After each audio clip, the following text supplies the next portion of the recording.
하나님의 말씀은 에베소서 4장 17절에서 24절까지 말씀 보겠습니다. 에베소서 4장 17절에서 24절까지 말씀, 신약성경 314쪽입니다. 말씀을 제가 봉독하겠습니다. 그러므로 내가 이것을 말하며 주 안에서 증언하노니 이제부터 너희는 이방인이 그 마음에 허망한 것으로 행함같이 행하지 말라. 그들의 총명이 어두워지고 그들 가운데 있는 무지함과 그들의 마음이 굳어짐으로 말미암아 하나님의 생명에서 떠나 있도다. 그들이 감각 없는 자가 되어 자신을 방탕에 방임하여 모든 더러운 것을 욕심으로 행하되 오직 너희는 그리스도를 그같이 배우지 아니하였느니라. 진리가 예수 안에 있는 것 같이 너희가 참으로 그에게서 듣고 또한 그 안에서 가르침을 받았을진데 너희는 유혹의 욕심을 따라 썩어져가는 구습을 따르는 옛사람을 벗어버리고 오직 너희의 심령이 새롭게 되어 하나님을 따라 의와 진리의 거룩함으로 지으심을 받은 새 사람을 입으라. 아멘. 곤충들의 경우, 많은 경우 네 번의 변태의 과정을 경험하게 됩니다. 알에서 애벌레가 되고, 애벌레에서 번데기가 되고, 번데기에서 이제 성충이 되는 거죠. 자, 이 네 번의 완전 변태의 과정을 거쳐야 하는데, 만약에 그 중에 단 한 과정이라도 생략하거나 멈춰버린다면 어떻게 되겠습니까? 죽는 거예요. 죽는 거죠. 나비가 될 수 없는 거죠. 우리의 신앙도 마찬가지예요. 우리의 신앙도 벗어 버려야 될 게 있어요. 던져 버려야 할 게 있습니다. 오늘 말씀이 바로 그것에 관한 거예요. 내가 예수를 믿기 때문에 끊어버려야 할 것이 있고, 내가 다 던져버리고 새롭게 입어야 할 옷이 있는 것입니다. 오늘 우리가 읽은 본문에 특히 22절, 23절에 너희는 유혹의 욕심을 따라 썩어져가는 구습을 따르는 옛사람을 벗어버리고 오직 성령의 심령이 새롭게 되어, 다 벗어버리고 새롭게 되라. 자, 이런 말씀이 오늘 우리에게 주는 주제의 말씀인데, 이 주제의 말씀 가운데 두 번에 걸쳐서 오늘은 옛사람을 다 벗어 던지는 것에 관하여, 그리고 다음 주일에는 새 사람을 입는 것에 관하여 살펴보려고 합니다. 우리나라는 사계절이 뚜렷한 나라죠. 계절마다 입는 옷이 달라요. 먹는 음식도 달라요. 이제 추석 명절이 다가오는데, 제가 추석 명절이 돼서 떡국이나 끓여 먹읍시다 이렇게 얘기했더니 무슨 추석에 떡국이에요. 추석에 떡국 먹으면 좀 이상하죠. 먹어도 되지만 계절상 안 맞는 거예요. 안 맞는 거예요. 자, 한여름인데 가끔 보면 겨울 이 파카를 입고 다니는 사람이 있어요. 좀 이상하죠. 보기도 덥지요. 그런데 그런 사람은 대부분이 좀 이상한 사람이에요. 정신적으로 뭔가 문제가 있는 사람들이 그렇게 옷을 입고 다니는 것입니다. 신앙도 마찬가지라고요. 신앙도 벗어 던져야 되는데 아직도 옛것, 옛 사람의 옷을 입고 있다면 뭔가 문제가 있는 것입니다. 그래서 오늘 17절 말씀에도 그러므로 이렇게 시작하죠. 17절에 그러므로 내가 이것을 말하며 주 안에서 증언하노니 이제부터 너희는 이방인이 그 마음에 허망한 것으로 행함같이 행하지 말라.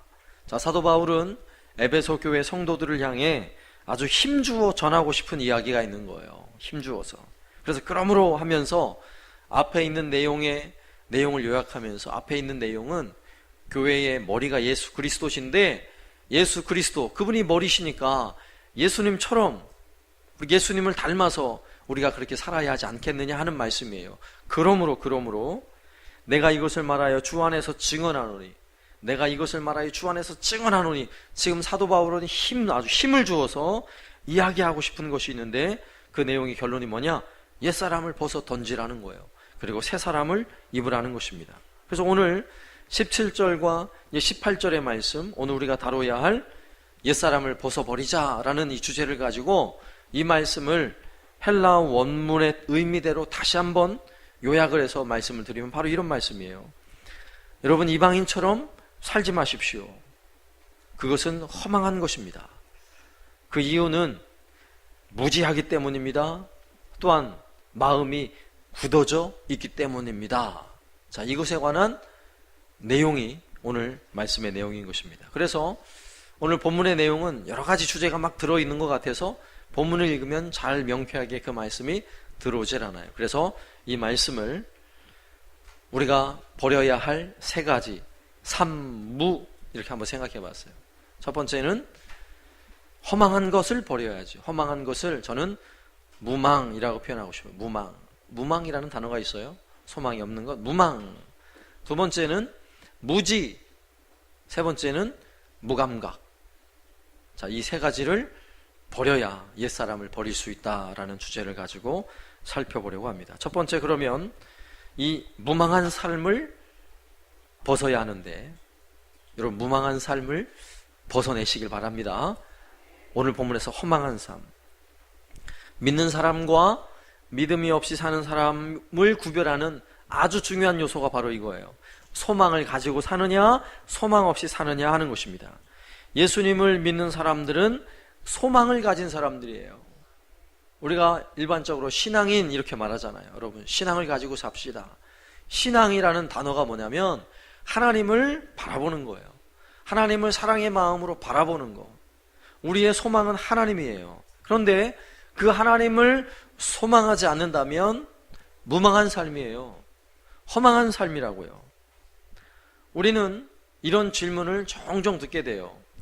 왜 삽니까? 여러분, 삶의 목적이 무엇입니까? 이런 말을 가끔 듣게 되죠. 그럼 여러분, 무엇이라고 대답하십니까? 사실 이 답은 쉬운 답이 아니에요. 한번 진지하게 생각을 해봐야 돼요. 내가 왜 살아야 하는가? 내가 왜 열심히 돈을 벌고, 내가 왜 열심히 공부를 해야 하는가? 내 열심히 건강 관리를 하고, 내가 왜 결혼을 해야 하는가에 관한 이 질문에 답을 얻는 것은 대단히 중요하면서도 사실은 쉽지 않은 문제인 것입니다. 그런데 많은 사람들이 목적을 가진 것 같지만 목적을 엉뚱한 데 다른 곳에 둘 수 있어요. 예를 들자면 이런 거죠. 나는 부자가 되고 싶어요. 사실 그게 삶의 목적은 아니에요. 여러분, 부자가 되는 게 삶의 목적일 수 있어요? 목적을 잘못 세우는 것이죠.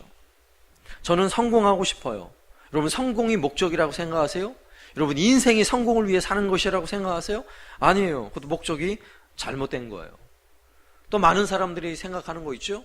저는 행복하게 살고 싶어요. 여러분, 행복이 인생의 목적이 될 수 있을까요? 나는 인생은 즐기는 거라고 생각해요.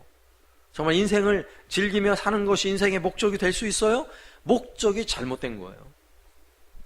목적을 잘못 세워놔도 무망한 삶이라고요. 허망한 삶이라고요. 또 정말 아무 인생의 목적이 없이 사는 사람이 있어요.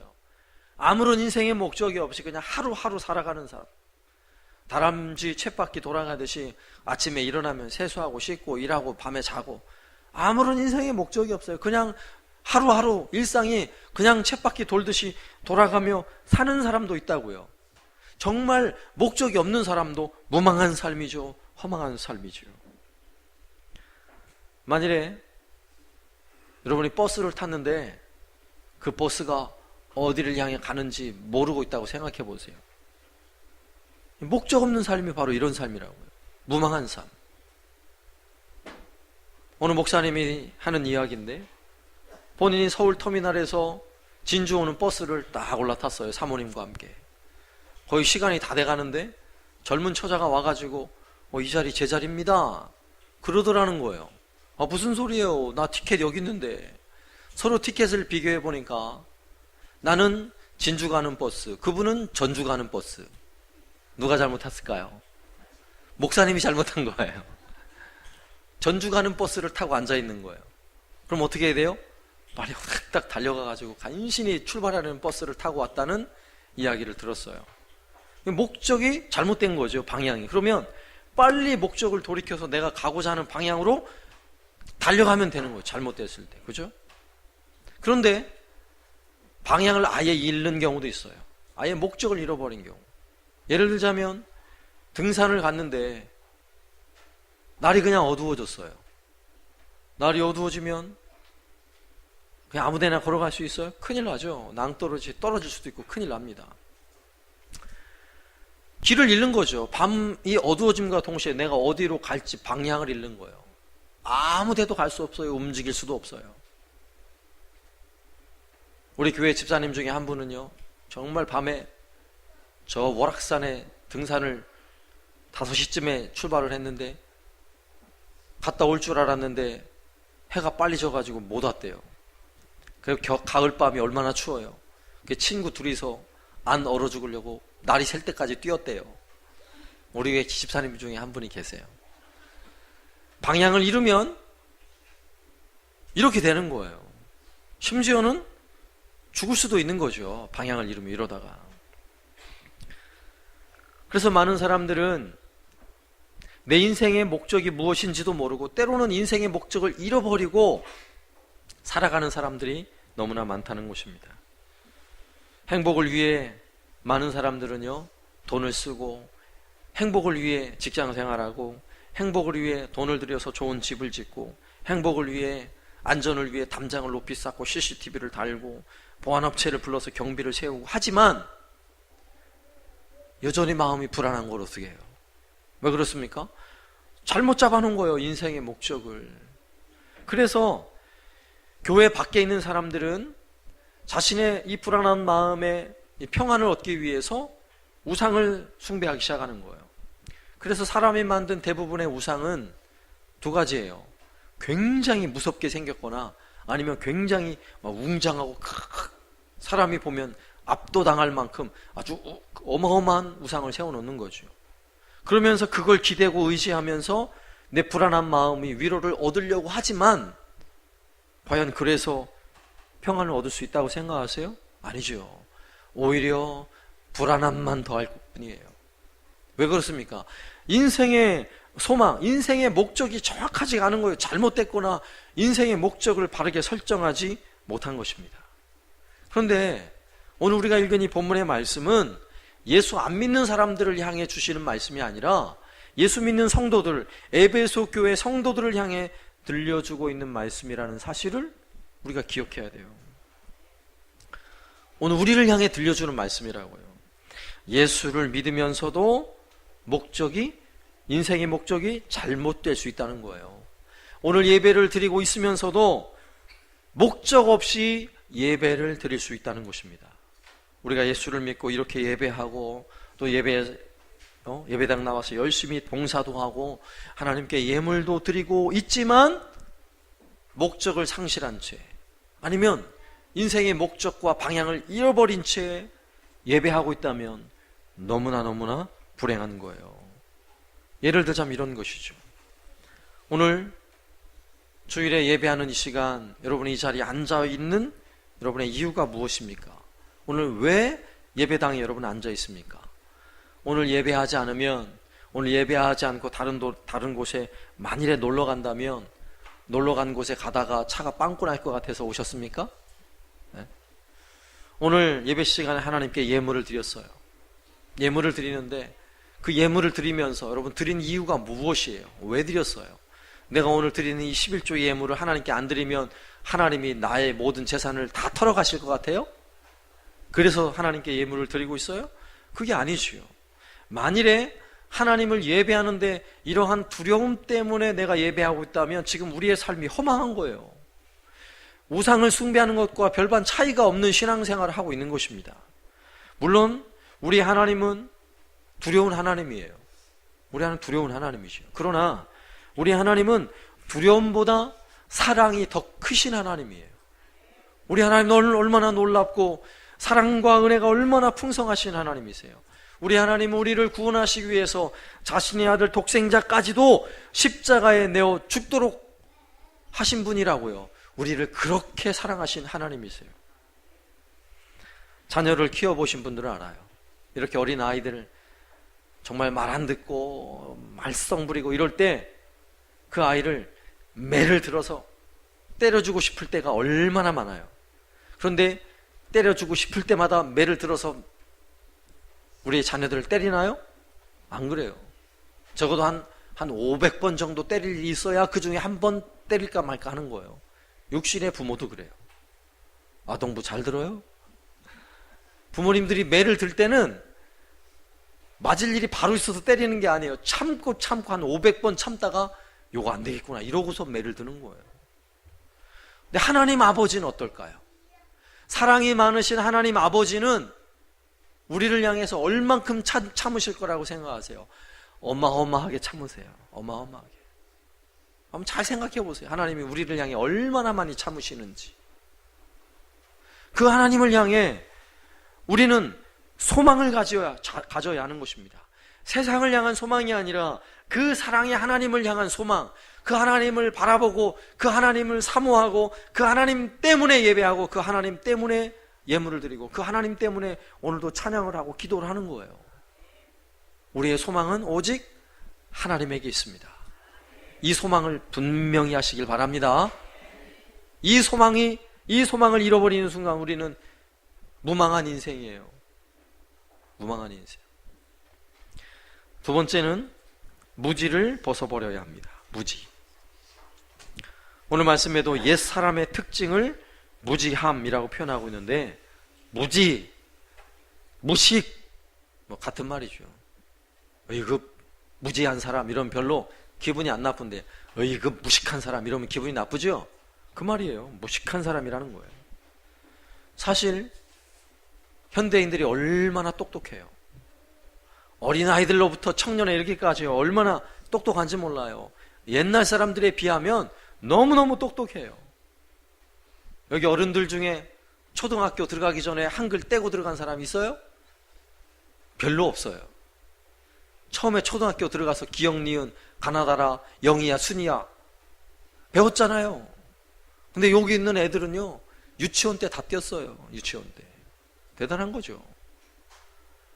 중학교만 가면 우리 아이들이 영어를 얼마나 잘해요. 오늘 대한민국 고3의 수학 성적이 어느 정도인 줄 아세요?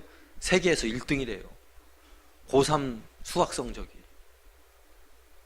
얼마나 똑똑해요. 그 어려운 스마트폰 기계를 자유자재로 다루는 이런 사람들이 현대인들이에요.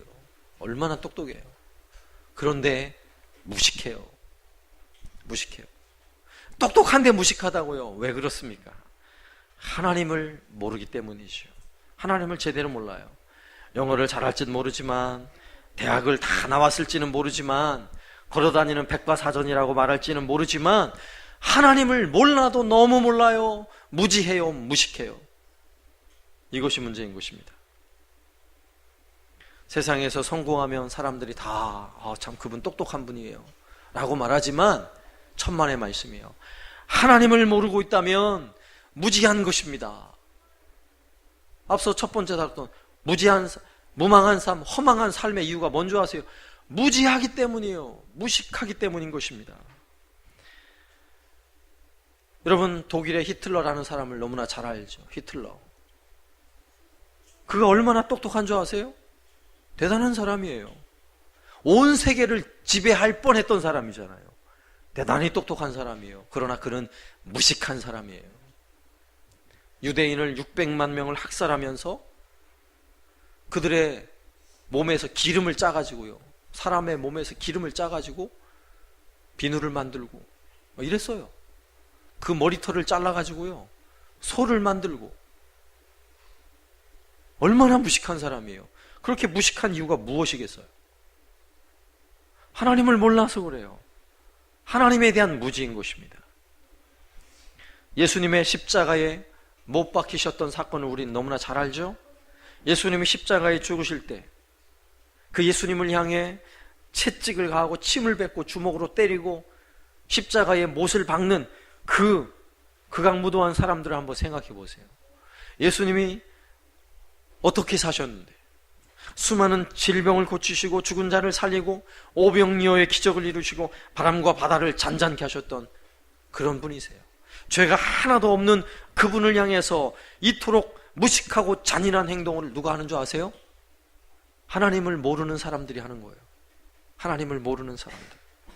그래서 예수님은 십자가상에서 그들을 향해 이렇게 말씀하세요. 누가복음 23장 34절. 이에 예수께서 이르시되 아버지 저들을 사하여 주옵소서. 자기들이 하는 것을 알지 못함이니이다. 여기서 알지 못함이니이다. 저 사람들은 무식한 사람들입니다. 이 말이에요. 알지 못하는 거예요. 결국 이 무지함 때문에 인생은요 망하는 거예요. 이 무지함 때문에 멸망받는 것입니다. 오늘 18절 말씀에도 그들의 총명이 어두워지고 그들 가운데 있는 무지함과 그들 가운데 있는 무지함이라고 표현하고 있어요. 그런데 다시 말씀드리지만 이 말씀은 교회를 향한 말씀이에요. 교회 밖에 있는 사람을 향한 말씀이 아니라 오늘 이렇게 예배하는 에베소 교회 성도들, 오늘로 말하면 우리를 향한 말씀인데, 예배하고 있으면서도 예수를 믿는다고 말하면서도 무지한 사람이 교회 안에 있을 수 있다는 거예요. 하나님에 대하여 무지한 사람. 그는 누구일까요? 하나님을 아는 것 같지만 하나님을 모르는 것처럼 사는 사람이에요. 여러분의 삶을 잘 한번 점검해 보세요. 어디에 가서도 내가 하나님을 믿는 사람인지, 예수님을 믿는 사람인지 안 믿는 사람인지 아무도 모르면 나는 무식한 사람이에요.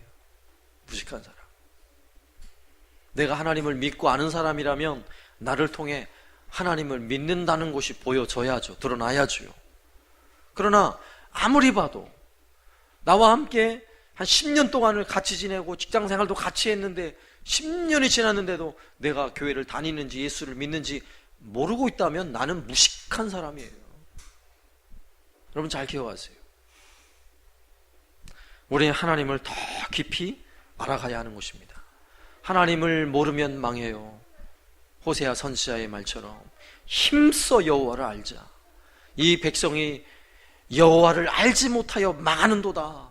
하나님을 알지 못하면 망하는 것입니다. 우리가 알아야 할 최고의 지식은 하나님에 관한 것입니다. 예수에 관한 거예요. 복음에 관한 것입니다. 아시겠죠? 복음 열심히 암송하세요.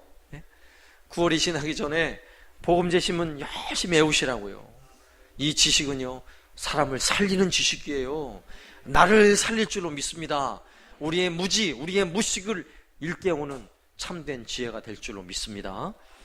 세 번째는요 무감각을 버려야 하는 것입니다. 무감각. 오늘 18절 말씀에 보면 마음이 굳어졌다는 표현이 있어요. 마음이 굳어졌다. 이 굳어졌다는 말은 돌같이 됐다는 마음이에요.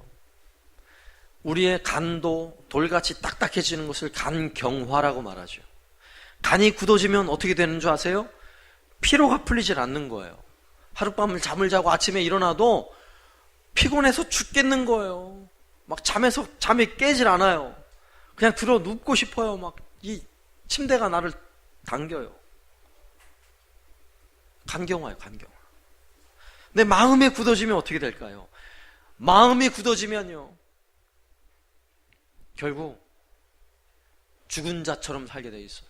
마음이 굳어지면 살아있는 사람이 아니라 내가 밥은 먹고 숨은 쉬지만 마음이 굳어져 버리면 죽은 사람처럼 살게 돼 있어요. 무감각이에요. 무감각. 감각을 잃어버려요. 감각. 그 감각 중에서도 영적 감각을 잃어버려요. 그 누구도 사랑할 수 없어요. 아무도 불쌍히 여길 수 없어요. 우리 마음이 굳어지면 죄가 들어와도 죄로 여기질 않아요. 마음이 굳어지면 은혜의 말씀을 들어도 전혀 은혜의 말씀으로 내 귀에 들려지지가 않아요. 저도 가끔 복음을 전하다 보면 자주죠. 복음을 전하다 보면 자주 그런 사람들을 만나게 돼요. 교회 밖에 있는 사람들은 이미 마음이 굳어져서 예수 그리스도의 그 십자가의 복음을 아무리 전해도 예수를 믿으려 하지 않아요. 마음을 열지 않아요. 왜 그렇습니까? 마음이 굳어져 있기 때문이에요. 감각을 잃어버렸어요. 지옥이 얼마나 무서운지 아무리 이야기를 해도 까짓 거 지옥 가지 뭐 이러면서 이야기를 해요. 왜일까요? 마음이 굳어져서 무감각한 거예요. 어떤 감각도 가지지 못하는 것입니다. 그런데 오늘 이 말씀도 교회 밖에 있는 사람을 향해 하는 것이 아니라 교회 안에 있는 사람들을 향해 주시는 말씀이라고요. 내가 예배하고 있지만 내 마음이 돌같이 굳어져 있을 수 있는 거예요. 오늘 내가 헌금도 하고 예배 시간에 찬양도 하고 있지만 내 마음이 돌같이 굳어져서 예배하면서도 어떤 은혜도 어떤 은혜의 감격도 가지지 못한 채 앉아 있을 수 있다는 것입니다. 이것이 무서운 거예요. 은혜의 무감각, 죄에 대한 무감각, 심각한 것이죠. 예수를 믿는다고 말하지만 내 마음이 돌처럼 굳어져서 거짓말하는 것이 습관이 되어서 말만 하면 거짓말이 되는 거예요. 조그만 일에도요 막 분통이 타오르고요, 막 화가 나가지고 견딜 수 없는 마음으로 이 사람하고 부딪히고 저 사람하고 부딪히는 거예요. 왜 그럴까요? 마음이 굳어진 거예요. 마음이.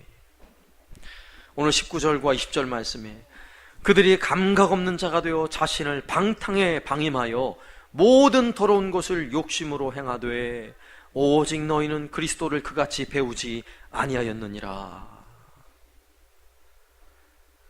예수를 믿으나 안 믿으나 똑같이 사는 거예요. 아니, 어떤 면에서는 교회를 다닌다고 말하지만 교회를 안 다니는 사람보다 더 못되게 살고 있다면 마음이 굳어져 있는 거예요. 이 무감각한 심각한 질병이 찾아온 것입니다. 거룩에 대한 무감각, 영적에 대한 이 무감각은 무서운 영적 질병인 것입니다. 성경에도 보면 홈리와 비느하스, 그들은 제사장의 가문에 제사장의 직무를 감당하는 사람들이에요. 하나님을 향해 예배하는 이 제사의 직무가 얼마나 거룩해요. 그 예배하는 제사하며 하나님을 예배하는 자리에서 이 홈리와 비느하스는 마음이 굳어져서 하나님께 드려질 제물을요, 하나님께 드려지기도 전에 갈취를 해서 내 것으로 삼아도 아무런 거리낌이 없어요. 왜요? 마음이 굳어져 있는 거예요. 그가 제사장의 직무를 감당할 때 어떤 은혜가 있을 거라고 생각하세요? 아무런 은혜가 없는 거예요. 은혜가. 저도 전에 부목사로 있던 교회에서 이런 일을 보았어요. 그 교회에서 어린 시절부터 자라났어요. 주일학교를 거쳐서 청년을 거쳐서 그 교회에서 결혼을 하고 그 목사님의 주례를 받고 그리고 안수집사까지 되었어요. 그런데 재정부에서 회계를 담당했는데 한 3, 4년 동안 경마하느라고요, 한 헌금을 5억을 다 탕진해 버렸어요. 여러분 한번 생각해 보세요. 어떻게 그럴 수 있다고 생각하세요? 어떻게? 마음이 굳어지면 얼마든지 그럴 수 있는 거예요. 영적 감각을 잃어버리면 얼마든지 그럴 수 있는 것입니다. 이건 남 이야기가 아니에요. 우리 이야기로 들어야 돼요. 우리 이야기로. 오늘 예배하는 자리에서 내게 은혜에 대한 감각이 사라져 있다면 심각한 거예요.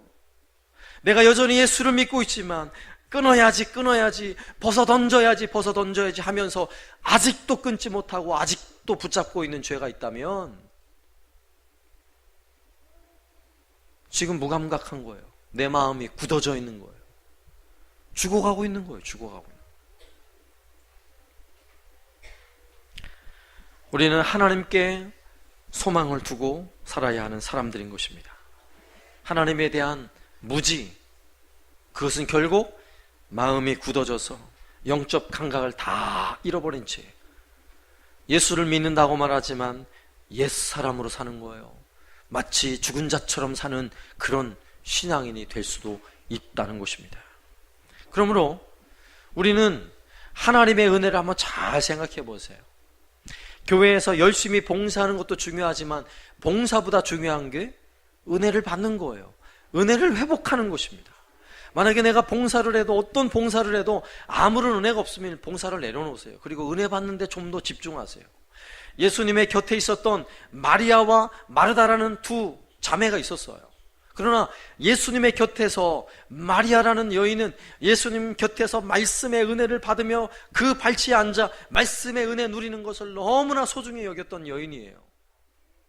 마르다라는 여인은 그 은혜를 잊어버린 채 봉사하는데 예수님을 접대하고 요리하는데 열심을 냈던 여인인데 무엇이 먼저라고 생각하세요?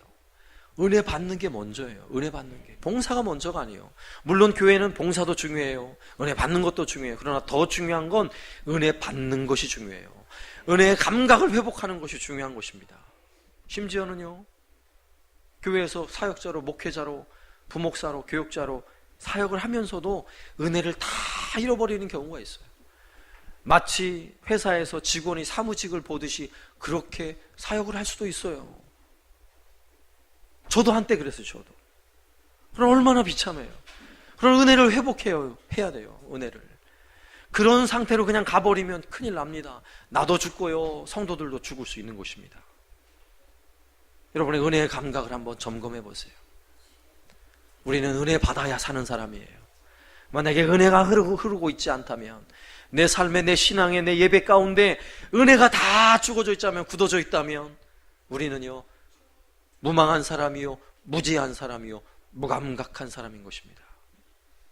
은혜를 회복하시고, 또한 우리 안에 하나님을 향해 큰 소망을 가지고 다시 한번 하나님이 우리에게 베풀어 주신 그 놀라운 은혜, 그 놀라운 사랑 안에 다시 한번 우리의 삶을 집중하시고, 모든 우리의 인생의 방향과 목적을 하나님께 다시 한번 설정하시고 살아가야 할 줄로 믿습니다. 우리 한사랑교회, 저와 여러분의 삶에 옛사람의 이 죽은 모습은 이제는 다 던져버리고, 예수를 믿는 새 사람, 예수를 믿는 새 사람의 옷을 입고 살아가는 저와 여러분 되시기를 살아계신 예수님의 이름으로 축원합니다. 아멘.